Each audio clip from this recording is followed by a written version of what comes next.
Bonjour à tous, merci pour cette invitation et désolé pour le malentendu dans la gestion de mon agenda par rapport à ma venue à Paris, raison pour laquelle vous m'avez à l'écran. Alors, par rapport à vos présentations très intellectuelles qui viennent d'avoir lieu, vous allez peut-être trouver ceci un peu particulier, mais je vais essayer de vous ramener à la clinique et à un modèle clinique très particulier. Et en fait, ma réponse va être oui, il en faut. Et vous allez voir pourquoi, je vais argumenter. D'abord, mes conflits d'intérêts, je donne beaucoup de lecture, mais je n'ai pas de conflit par rapport à ce que je vais raconter ici. Le principal, c'est que je suis membre de groupes de guidelines de l'ESIGM et de l'ESPEN dans le domaine du métabolisme, et ce qui va orienter mes intérêts. Alors, quand j'ai eu ce topo, je fais comme tout le monde, je commence par aller regarder sur PubMed et je regarde combien il y a de questions de papiers sur antioxydants et critical illness. Pas tant que ça, en fait. Et c'est intéressant, on retrouve toujours à peu près les mêmes. On retrouve le sélénium, la vitamine C et quelques vitamines qui ont des propriétés dites antioxydantes. Alors, pourquoi est-ce qu'en réanimation, on s'intéresse aux radicaux libres et éventuellement à leur neutralisation? C'est parce que, et je ne vais pas aller dans le détail de ceci, on sait que la peroxydation et les radicaux libres vont faire des dommages à tous les composants cellulaires et mitochondriaux, protéines, lipides, DNA, tout y passe, et des meilleurs. Et j'aimerais attirer votre attention sur cette année-là, 1986, je m'excuse, je parle suisse, eh bien, Carico et Marshall ont déjà émis l'hypothèse que face à une infection, un traumatisme, une inflammation quelconque, eh bien, il allait voir un premier choc qui était une lésion tissulaire, qu'il y aurait une réponse systémique et locale déclenchée par cela, qui elle-même induirait en fait une seconde lésion. Et que ceci, en fait, pourrait être le modèle général. Un antioxydant, qu'est-ce que c'est? Eh bien, c'est une petite substance, ou plutôt c'est un atome qui va vous donner un électron et aller neutraliser un radical libre. Et ça, c'est aussi une définition bien ancienne, c'est toute substance qui retarde ou inhibe l'oxydation d'un substrat alors qu'il est présent en toute petite quantité comparée à ce substrat. Et ce qui se passe en réanimation chez nos patients, c'est que, en fait, nous avons un déséquilibre causé par l'événement qui a déclenché cette situation aiguë, avec une prolifération de tout ce qui est pro-oxydant et en fait une baisse, une consommation et éventuellement une incapacité à faire face en cas de situation déficiente à l'entrée. Et ceci n'est pas nouveau, et ça c'est une excellente revue qui avait été publiée en 2006, où on fait le résumé de tout ce que ça peut provoquer de négatif, et surtout, les auteurs insistent sur le fait qu'on peut réaliser une thérapie antioxydante, soit en restaurant les défenses endogènes, soit en donnant des antioxydants exogènes, comme la N-acétylcystéine, dont vous avez trouvé certainement qu'elle a été beaucoup utilisée, soit en utilisant des drugs, des médicaments qui neutraliseraient la production d'antioxydants. Sauf que tout ça, ça a donné des résultats extrêmement variables et en particulier, il y a eu plusieurs études dans le choc septique qui montrent que quand vous inhibez, par exemple, en utilisant un OS inhibitor artificielle, eh bien, vous avez une augmentation de la mortalité. Ah, conclusion, effectivement, ça confirme que ces radicaux libres, ils ont une fonction et que de les neutraliser complètement n'est pas un bon plan. Ce que beaucoup de personnes qui ont développé ces produits pharmaceutiques ont souvent omis, c'est de considérer que nous avons un système antioxydant endogène extrêmement bien structuré et qui fonctionne vraiment à la perfection, intramitochondrial, mais aussi dans le compartiment circulant et dans le cytoplasme. Et ce qui le caractérise, ce système, c'est l'interdépendance de toute une série d'antioxydants endogènes. Et si vous en manipulez l'un ou l'autre, là, ici, au milieu, vous avez l'acide ascorbique, vous avez justement la vitamine E. Eh bien, si vous en donnez un en trop, eh bien, ça ne va pas fonctionner parce que par effet de masse, vous n'allez pas réussir, en n'en donnant qu'un seul très haut, à modifier tout ce qui se passe. Vous retrouverez dans toute une série de papiers quels sont les mécanismes de fonctionnement des antioxydants endogènes. Ce n'est pas mon job de vous les rappeler ici, mais c'est totalement bien établi, bien étudié. Moi-même, avec Helen Woodmans, j'ai commis des papiers sur l'acide ascorbique. On sait exactement comment l'acide ascorbique, tellement étudié dans le sepsis et le choc septique, comment il peut faire, comment il peut stabiliser l'endothélium. Les chirurgiens se sont beaucoup intéressés aussi à ce phénomène d'antioxydation, puisqu'un certain nombre de complications post-opératoires et de dysfonctions d'organes quand ça foire sont liées en fait à des déséquilibres antioxydants, avec, in fine, des dysfonctions cardiaques, des dysfonctions hépatiques et rénales. Tout ceci, c'est la dysfonction endothéliale favorisée par un stress oxydant non contrôlé. Quelles sont les pathologies en médecine et en réa où on sait que c'est le stress oxydant qui est contributif? Eh bien, vous voyez que la liste, elle est longue. On y retrouve des pathologies dans tous les domaines, mais en réanimation, principalement celle-ci. Et en fait, on a principalement l'ARDS, les brûlés, je vais y revenir, tous les phénomènes d'ischémie, reperfusion périopératoire ou péritraumatique, les pancréatites et les sepsis. Donc là, on sait que le stress oxydant non contrôlé est contributif au développement d'organes, défaillance d'organes secondaires. Et on sait, depuis longtemps, de nouveau, je vous présente des papiers anciens pour vous montrer combien on n'a en fait pas beaucoup poussé la recherche et qu'il vaudrait de la peine de la reprendre. C'est un travail qui, chez 73 patients, considère la gravité en utilisant dans ce cas la page 3 et qui montre que la myéloperoxydase, qui est une enzyme pro-oxydante, augmente proportionnellement et que le statut antioxydant diminue, à l'inverse en miroir. D'autres ont trouvé les relations avec un score SOFA croissant et on montre que les T-bars, qui sont une des manières les substances thiobarbiturées, sont une des manières de mesurer le stress oxydant, en fait, sont proportionnelles à la sévérité. Vous pouvez regarder la durée de l'inflammation, eh bien, c'est aussi proportionnel au stress oxydant présenté par ces patients. Et on retrouve ce schéma. Ce schéma, un tout petit peu différent, qui montre qu'en fait, les antioxydants endogènes vont agir à différentes étapes. Ils vont être chain breaking, ils vont être impliqués dans la réparation du DNA, en particulier les vitamines du groupe B. Ils vont être impliqués dans la prévention de dégâts qui se produiraient, et puis également par votre alimentation ou l'alimentation du patient préalable, équilibrer la présence pré-événement. Parce qu'on les retrouve à tous les niveaux. Clairement, vous avez en fait d'abord une neutralisation dans le compartiment extracellulaire par les premiers antioxydants rencontrés, qui sont les vitamines C et le sélénium. Si ce n'est pas neutralisé, eh bien vous allez avoir une activation du phénomène inflammatoire intracellulaire qui va se traduire par une activation du NF-κB qui va entraîner une spirale. Et donc, ça commence par des micronutriments antioxydants. Comment est-ce qu'on mesure tout ça? Je vous l'ai dit, les T-bars, les substances thiobarbiturées, sont une des manières classiques encore. Vous voyez, c'est un papier qui date de cette année.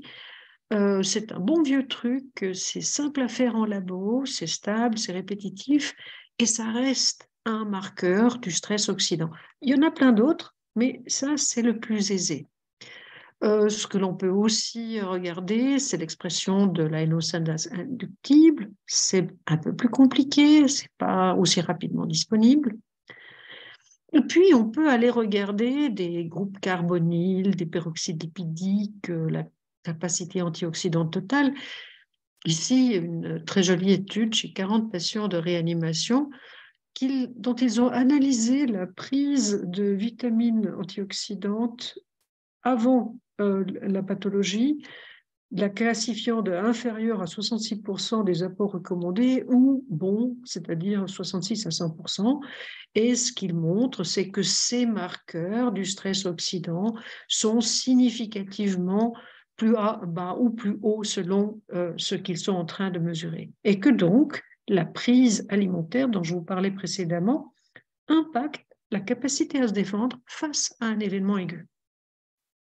Ça, c'est justement ce qu'il montre, le stress oxydant global, cette fois-ci, montré en compacté. Alors, faut-il s'en préoccuper si on est bien équipé en endogène? Eh bien, encore un travail relativement récent.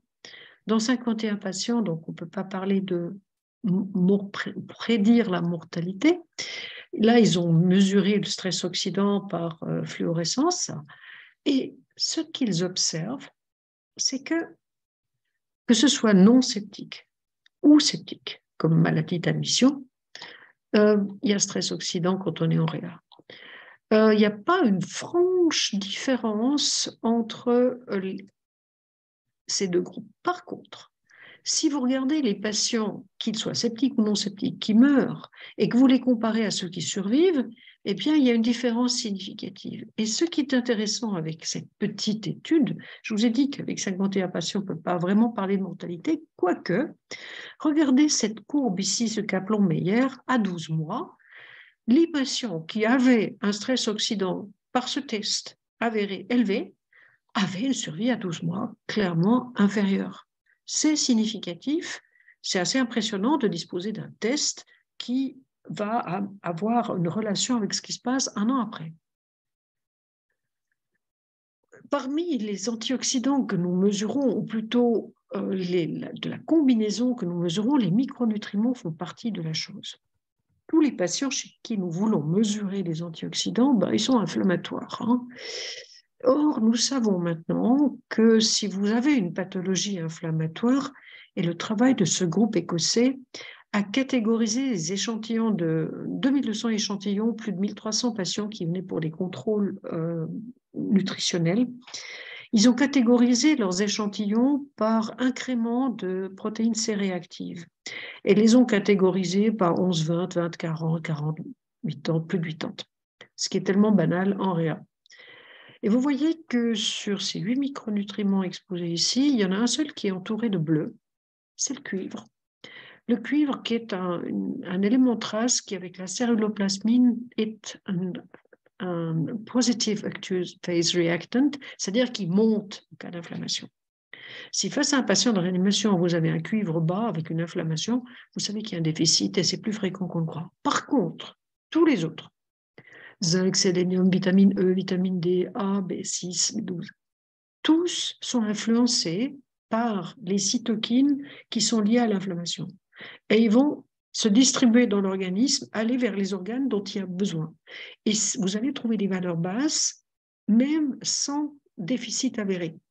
Et donc, c'est pour ça que c'est souvent difficile de déterminer où on en est. Bon, avec les guidelines que nous venons de sortir à l'ESPEN, nous donnons des cut-offs pour plusieurs de ces micronutriments à partir des cut-offs à partir desquels vous devez considérer qu'on n'est pas face à une simple redistribution, comme c'est souvent le cas pour le sélénium, mais que vous avez à faire un déficit.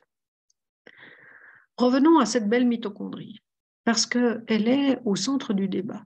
Alors, elle est un peu différente de celle que vous avez montrée préalablement, mais ce sur quoi j'insiste avec ce graphe, c'est que si vous regardez un cytochrome, ici elle est dépatouillée pour la facilité de la démonstration. Mais si vous prenez le complexe 1 et le complexe 3, eh bien, ils dépendent de quoi? De la NADH, NAD, FADH, FAD. C'est quoi? C'est la vitamine B2 et B3.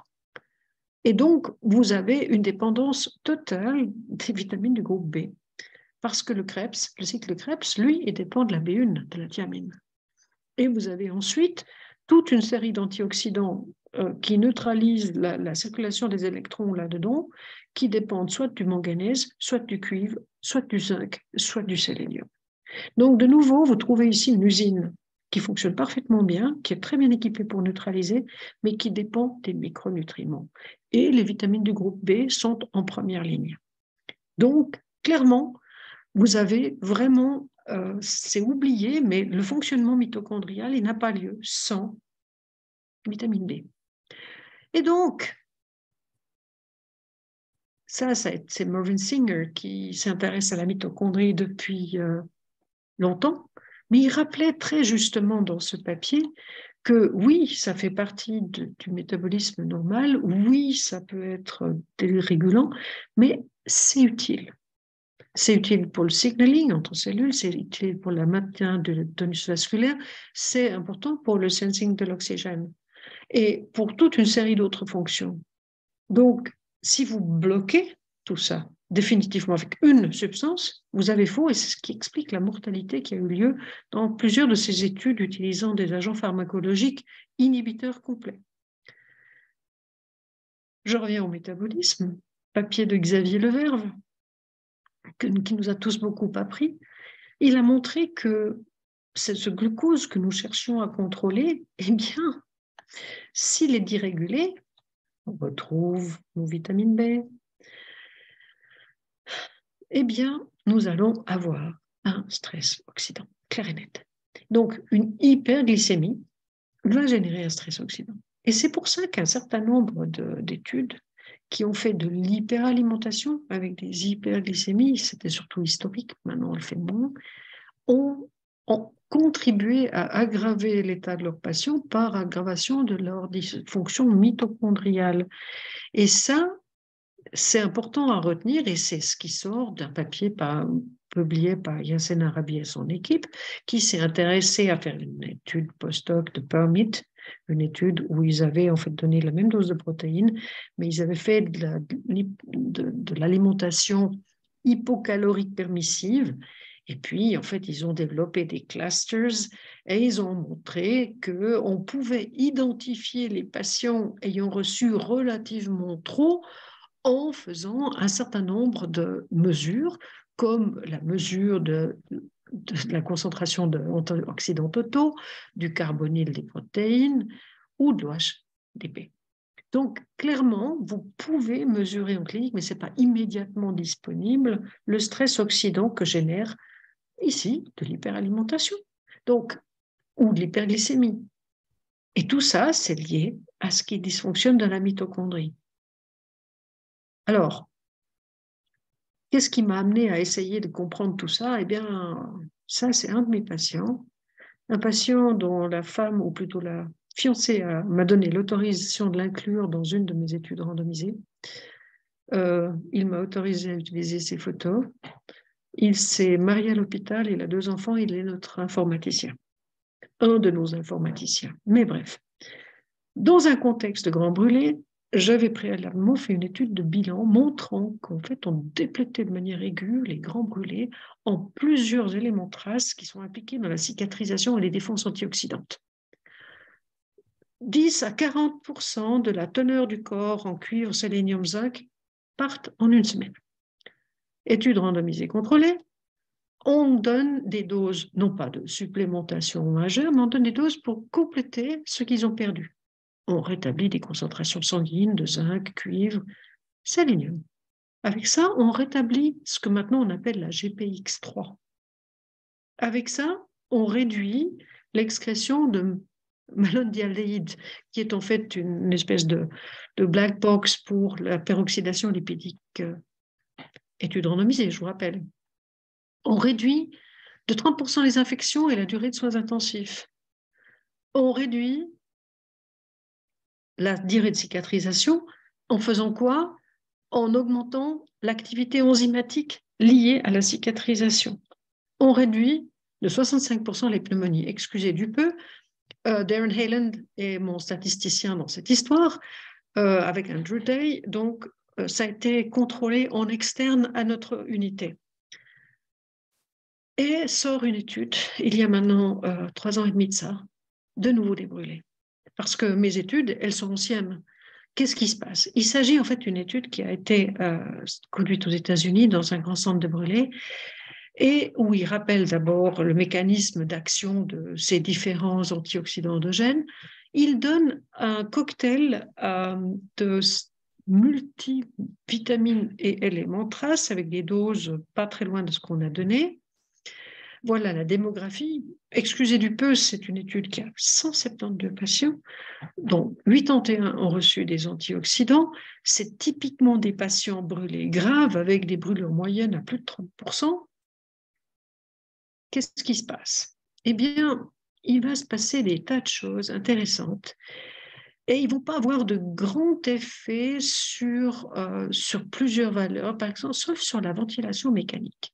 Et la ventilation mécanique va être réduite significativement et, de nouveau, la durée de séjour rapportée à la surface brûlée. C'est la manière dont on mesure la durée de séjour chez les brûlés. Qu'est-ce qu'ils mesurent encore? Eh bien, ils se sont intéressés à l'immunité de leurs patients. Ils ont fait des profils vraiment de cytokines avec des interleukines pro-inflammatoires, l'interféron gamma, l'IL-1RA. Ils ont juste regardé tout, ils les ont catégorisés par surface brûlée, ils les ont catégorisés par justement l'importance de cette brûlure. Ils ont aussi regardé le GM-CSF, tout ça, donc des marqueurs d'inflammation. Et chaque fois, ils trouvent des réductions significatives, y compris chez les patients les plus brûlés, des marqueurs d'inflammation. Et ça, c'est surtout là que c'est clairement marqué, avec, en prime, moins inflammatoire égale dépense d'énergie réduite, une claire réduction significative de la dépense d'énergie.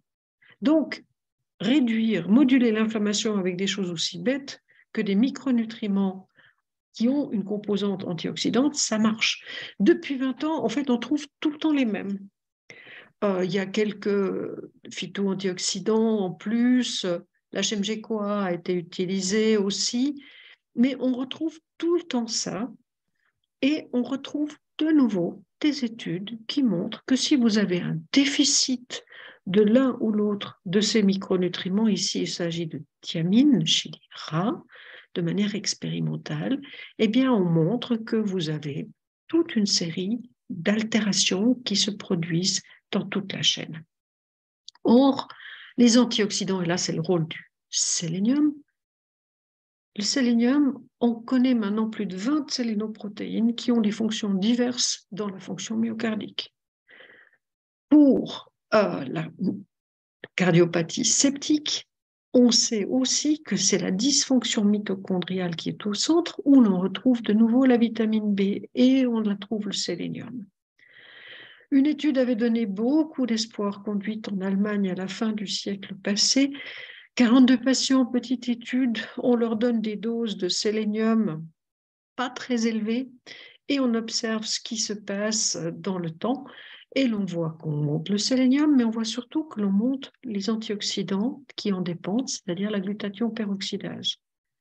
Malheureusement, quand cette étude a été refaite à grande échelle, eh bien, avec une dose aussi beaucoup plus grande, 1000 microgrammes, sur 21 jours, eh bien, il n'y a rien.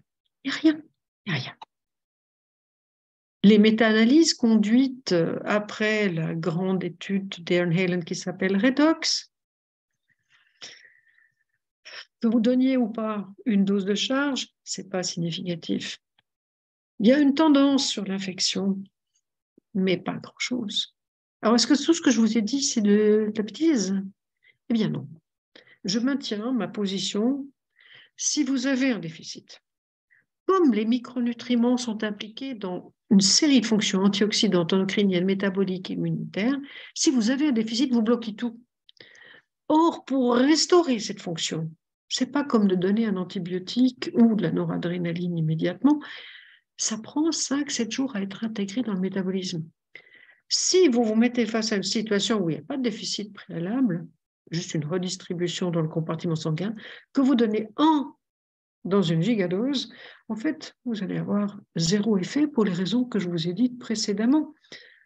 c'est de la pharmacologie. Or, les nutriments ne sont pas de la pharmacologie.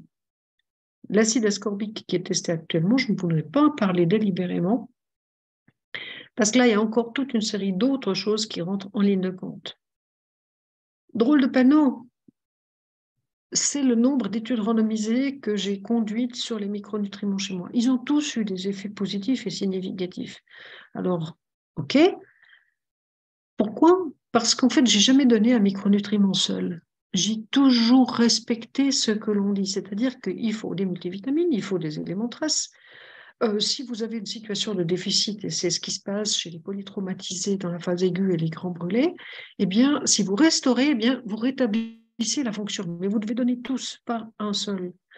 Et ceci a été redit de manière très élégante par nos collègues néerlandais, Arthur Van Zanten et son équipe, qui disent que justement, il faut nourrir la mitochondrie. Il faut nourrir la mitochondrie qui a vraiment, on connaît maintenant les micronutriments qui sont là. Il faut qu'on les teste de manière correcte. Et justement, on retrouve en première ligne ces vitamines B, dépendant du cycle de Krebs pour leur génération aussi, pas donc de la thiamine. Alors, j'arrive à la conclusion.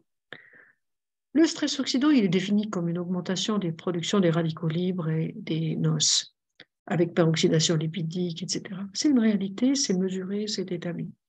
Ça caractérise la majorité des patients de réanimation, mais il faut savoir que les déficits sont plus fréquents qu'on ne le pense. Ce n'est pas suffisamment dosé. Et ce stress est associé au développement de défaillances d'organes et à une augmentation de la mortalité. Alors, vouloir atténuer le stress oxydant est rationnel. Le bloquer complètement, c'est de la bêtise. Il n'y a pas de magic bullet. Alors, que faire?